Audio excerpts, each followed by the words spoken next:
Gary's joined us from the touch. He's had a jog up from the touchline down there. It's nice and warm, I know. How do you read this resilience of England? These late comebacks, just all three knockout games are a goal behind. Do you think, wow, they're a resilient team, they can go anywhere? Or do you think that's not sustainable? You can't keep doing that. In the end, it's going to bite you.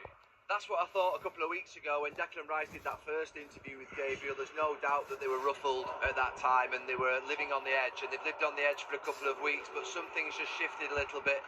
I think getting through the quarter-final just gave them a little bit of a release, and I think what Declan Rice just said, when you come through from those sort of living on the edge moments, it's an unbelievable strength that you gain from it, and that's what I'm hoping can pull them through tonight. I think what you mentioned there, Gal, is about the first interview and the right to reply because they felt like they had to. And then we're hearing Gareth talking about something's bonded, something's happened in there.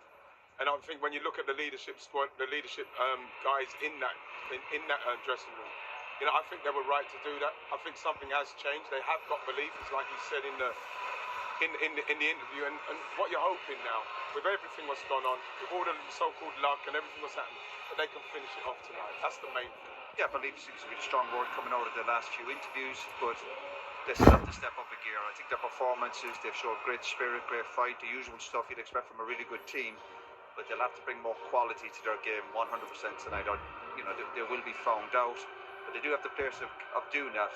They produce moments, we know, but I think they'll definitely need a lot more tonight to compete with the Spanish team. It's interesting what Wrighty just said there about that right to reply, and he said it at the time.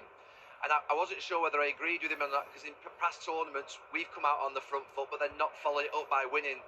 Where it's now looking right, the right decision is that these lads have gone on to win the quarter-final, win the semi-final, and they're here. So they're actually standing up, not just words, they put the actions with it as well, which we couldn't do in the past, and that's where you've got to give them great respect. And it's been a different player every time. Jude Bellingham's overhead kick, if you like.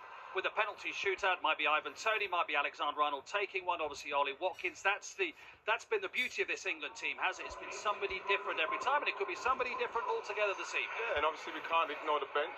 What's happened off the bench, but what like you're rightly saying, in respect to the moments, can they last? What we have got is players that are capable of producing moments. But what you'd like to see is maybe a team that's really attacking. We're going to have to do against Spain. We can't do what we've done in drop off. We have to go for them. We have to try and create something, because I believe that we can.